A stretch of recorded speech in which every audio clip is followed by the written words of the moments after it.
ఇతని పేరు ఆంజనేయ యాదవ్. కర్ణాటకలోని రాయచూర్ జిల్లా మల్కందిన్ని గ్రామంలోని ఓ నిరుపేద కూలి. చిన్న గుడిసెలో తన తల్లితో కలిసి ఉంటున్నాడు యాదవ్. అయితే రోజూ కూలిపని చేసి వచ్చిన డబ్బును దాచుకుంటూ చిన్న రేకుల ఇల్లు కట్టుకోవాలని కలలు కనేవాడు యాదవ్. అలా 2 ఏళ్లు కష్టపడి కూలిపని చెయ్యగా వచ్చిన డబ్బులో 40,000 కూడబెట్టుకున్నాడు. కానీ ఒకరోజు ఒక సంఘటన తనని చలించిపోయేలా చేసింది.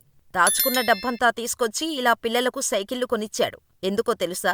ఆ పిల్లలు బడికి వెళ్లటానికి చాలా దూరం వెళ్లాల్సి వచ్చేది. దాదాపు 4 నుండి 5 కిలోమీటర్లు. అయితే వాళ్ళ గ్రామానికి ఎలాంటి రవాణా సౌకర్యం లేదు.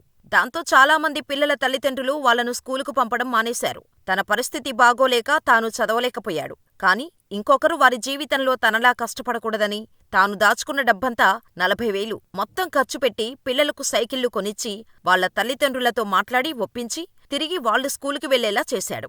ఈ రోజుల్లో లక్షలు సంపాదించేవాడు కనీసం 10 రూపాయలు కూడా బిచ్చగాడికి దానం చెయ్యలేడు. కాని తను కష్టపడి దాచుకున్న ప్రతి పైసని ఎలాంటి సంబంధం లేని పిల్లల కోసం ఖర్చు చేశాడు అంటే ఆంజనేయ యాదవ్ నిజంగా చాలా గ్రేట్ కదా!